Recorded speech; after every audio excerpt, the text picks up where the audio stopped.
ជ្រលងទន្លេដ៏មានជីជាតិហ៊ុំព័ទ្ធដោយជួរភ្នំនិងព្រៃឈើដ៏អស្ចារ្យបានផ្ដល់ផលដំណាំយ៉ាងបរិបូរណ៍សម្រាប់ប្រទេសថៃអស់រយៈពេលរាប់ពាន់ឆ្នាំដែលអនុញ្ញាតឲ្យមានចំនួនប្រជាជនដ៏ច្រើនប្រទេសថៃគឺជាទីលំនៅរបស់ប្រជាជនជាង65លាននាក់ដែលជាចំនួនប្រជាជនកាន់ព្រះពុទ្ធសាសនាដ៏ធំបំផុតទី2នៅលើផែនដី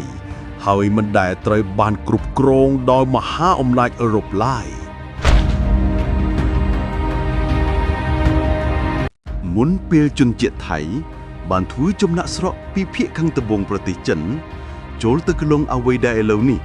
ជាប្រទេសថៃទីក្រុងរដ្ឋនិងនគរនានាបានកើតឡើងនៅក្នុងតំបន់នេះ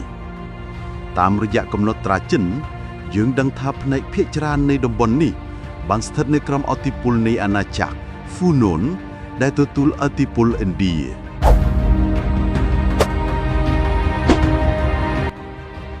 នៅឆ្នាំ450នៃគ.ស.នគរទ្វារវទីនៃលីវ៉ូបានបង្កើតខ្លួនជាអាណាចក្រឯករាជ្យចិនឡាក៏បានរំដោះខ្លួនចេញពីការគ្រប់គ្រងរបស់ហ្វូណូនផងដែរដោយបង្កើតអាណាចក្រមួយដើម្បីប្រកួតប្រជែងជាមួយអតីតទោះជាយ៉ាងណាពួកគេបានធ្លាក់ជាជនរងគ្រោះនៃការបែកបាក់ប្រទេសក្នុងដោយបំបែកទៅជាចិនឡាគោកនិងចិនឡាទឹកក្នុងចំណោមភាពវឹកវរនេះខ្មែរបានលេចធ្លេញជាអាណាចក្រដ៏មានអំណាចនិងជាគូប្រជែងដ៏យូរអង្វែងនៃអាណាចក្រស្រីវិជ័យប្រហែលពាក់កណ្ដាលសតវត្សជនជាតិថៃបានទៅដល់អ្វីដែលឥឡូវនេះជាភាគខាងត្បូងប្រទេសថៃជាច្រើនសតវត្សមុននេះ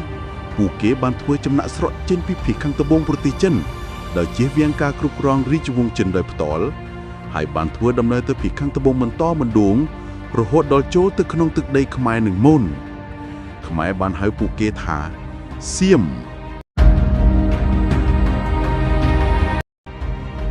នៅឆ្នាំ1238សុខូថៃបានរំដោះខ្លួនចេញពីលីវើ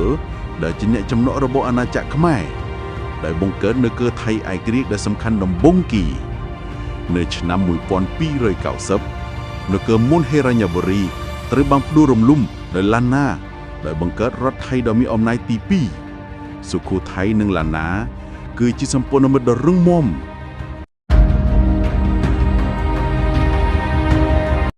នៅពេលដែលសុខូថៃត្រូវបានផ្ដួលរំលំដោយរដ្ឋថៃគូប្រជែងមួយទៀតគឺអយុធ្យាឡាណាបានក្លាយជាសត្រូវឥតឈប់ឈរនៃនគរថ្មីនេះទីក្រុងអយុធ្យាស្ថិតនៅលើកោះមួយដែលព័ទ្ធជុំវិញដោយទន្លេ3ដោយសារទីតាំងដែលអាចការពារបានអយុធ្យាបានក្លាយជាទីក្រុងដ៏មានអំណាចខាងនយោបាយនិងសេដ្ឋកិច្ចក្នុងរយៈពេលដ៏ខ្លីពីការបង្កើតរបស់ខ្លួនអយុធ្យាគឺជាអាណាចក្រពុទ្ធសាសនាខុសពីខ្មែរដែលជាមហាអំណាចហិណ្ឌូដែលចាស់ជរានៅឆ្នាំ1448សុខូថៃត្រូវបានបញ្ចូលទៅក្នុងអយុធ្យាឬសៀមដោយដែលវាត្រូវបានគេស្គាល់នៅភាគខាងលិចបន្ទាប់ពីការបង្កើតពាណិជ្ជកម្មជាមួយប៉ូទុយហ្គាល់សៀមបានក្លាយជាប្រទេសដែលមានភាពរុងរឿងយ៉ាងខ្លាំងជាច្រកចូលសម្រាប់ទំនិញអឺរ៉ុបចូលទៅក្នុងអាស៊ីអាគ្នេយ៍ទោះជាយ៉ាងណាក៏ដោយនៅភាគខាងជើងអាណាចក្រភូម៉ាក៏បានងើបឡើងផងដែរដែលបានសញ្ជ័យនគរឡាណានៅឆ្នាំ1547សង្គ្រាមសៀមភូម៉ាជាង20លើកបានចាប់ផ្ដើមរវាងនគរគូប្រជែងទាំងពីរនេះសៀមធ្លាក់ក្រោមការគ្រប់គ្រងរបស់ភូម៉ាភ្លាមបន្ទាប់នោះទោះជាយ៉ាងណាក៏ដោយនេះមិនបានស្ថិតស្ថេរយូរទេហើយសៀមបានបង្កើតខ្លួនឡើងវិញយ៉ាងឆាប់រហ័សក្រោមការដឹកនាំរបស់ស្ដេចដ៏អស្ចារ្យរបស់ខ្លួនគឺណូរ៉េស៊ូដែលផ្ដួលរំលំភូម៉ានិងបានសញ្ជ័យឡាណាសង្គ្រាមសាហាវរវាងភូម៉ានិងសៀមបានបន្តយ៉ាងលំបាកនិងនៅឆ្នាំ1767ភូម៉ាបានប្លន់អយុធ្យាដុតបំផ្លាញវាទាំងស្រុង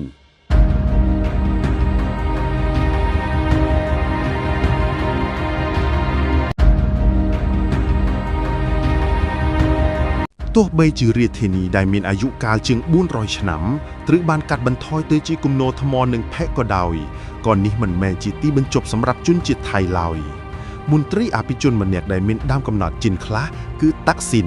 បានបង្រួមប្រជាជនដែលបែកបាក់គ្នាហើយបានបណ្ដេញភូមិចេញម្ដងទៀតក្នុង3ចំណាក់របស់ព្រះអង្គតាក់ស៊ីនត្រូវបានគេនិយាយថាបានទទួលរងពីជំងឺមេហ្គាឡូម៉ានីដោយយល់ថាខ្លួនជាទេវៈនិងទាមទារឲ្យគេគោរពបូជាការឆ្លើយតបព្រះអង្គត្រូវបានផ្ដួលរំលំនៅក្នុងរដ្ឋប្រហារមួយមេតបដែលបានផ្ដួលរំលំតាក់ស៊ីនបានបង្កើតរាជវង្សចក្រីដែលនៅតែសោយរាជ្យរហូតមកដល់សព្វថ្ងៃនេះនៅក្នុងប្រទេសថៃ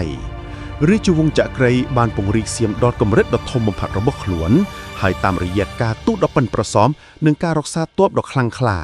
សៀមបានជាផុតពីការធ្លាក់ក្រោមការគ្រប់គ្រងរបស់អង់គ្លេសឬបារាំងដែលជាជោគវាសនារបស់ប្រទេសជិតខាងស្ទើរតែទាំងអស់នៅក្នុងតំបន់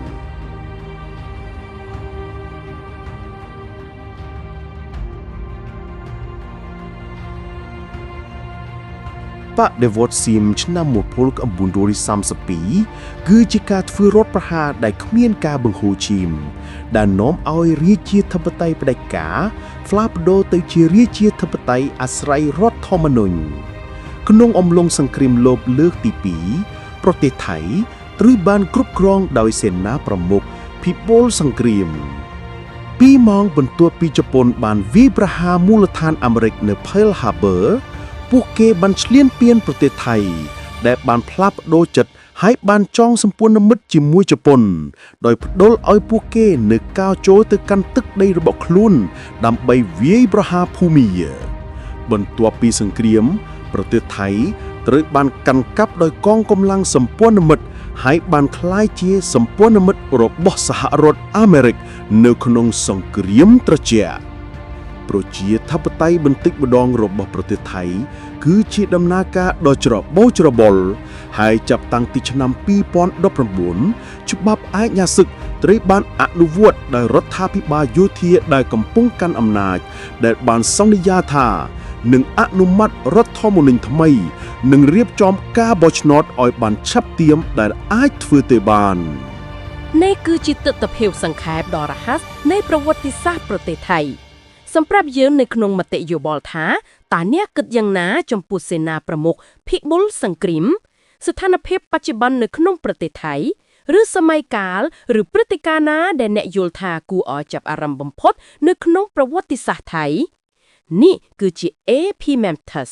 ហើយប្រសិនបើអ្នកចង់គាំទ្រខ្ញុំនៅក្នុងការបង្កើតវីដេអូបន្ថែមទៀតដូចនេះអ្នកអាចធ្វើបាននៅលើ Patreon សូមអរគុណច្រើន